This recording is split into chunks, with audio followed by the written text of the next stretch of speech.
இந்த அம்மா வீட்டுக்குலாம் போயிட்டோம்னா முக்கால்வாசி வேலை நமக்கு இருக்காது. அதுவும் இங்கே இருக்கும்போதெல்லாம் ஒருத்தன் வந்து குட்டி போட்ட பூனை மாதிரி எந்த வேலையும் செய்ய விடாம பின்னாடியே சுற்றிட்டு இருப்பான். அங்கே போயிட்டு நம்மளை திரும்பி கூட பார்க்க மாட்டான். அதனால வெட்டியாக அங்கேயும் இங்கேயும் உலாத்திட்டு இருந்தேன். இதில் அடுத்த நாள் வேற ஊருக்கு கிளம்பணும். எங்கள் அம்மா அதை எடுத்து வைக்கவா இதை எடுத்து வைக்கன்னு கேட்டு கேட்டு எடுத்து வைக்கும் போதே என் மூஞ்சி சோகமாக மாறிடுச்சு.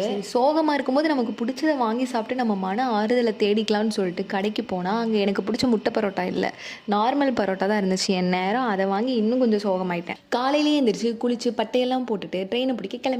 இந்த ட்ரெயின்லேயே எனக்கு பிடிச்சது ரெண்டு சீட் தான். சீட்டரில் போனால் விண்டோ சைட், ஸ்லீப்பர்னா சைடில். ஆனால் இது ரெண்டுமே நந்தினிங்கிற பேருக்கு கொடுக்கவே கூடாதுங்கிற ஒரு முடிவில் இருக்காங்க இந்த ஐஆர்சிடிஸில் இருக்கவங்க. நார்மலாக போட்டாலே நான் நினச்சது கிடைக்காது. இதில் தட்கல் வேற சுத்தமாக கிடைக்காது. நான் நினச்ச மாதிரி அதுவும் கிடைக்கல. சரி உள்ளே ஏறினதுக்கு அப்புறமா இந்த விண்டோ சைடில் இருக்கவங்க கிட்ட ரெக்வஸ்ட் பண்ணி மாற்றி கேட்டு பார்ப்போம் அப்படின்னு தான் நினச்சிட்டு ட்ரெயின்குள்ளே ஆனால் ஏறினதுக்கப்புறம் என் முடிவை நான் மாற்றிக்கிட்டேன். ஏன்னா நான் போய் அந்த விண்டோ சைடில் உட்காந்துருந்தாலும் யார் வந்து கேட்டாலும் நான் எந்திரிச்சிருக்க மாட்டேன். நான் பண்ணுறது தப்புன்னு உணர்ந்து நான் எனக்கு விதிச்ச சீட்லேயே அமைதியாக அடக்கமாக உட்காந்துட்டு வந்துட்டேன்.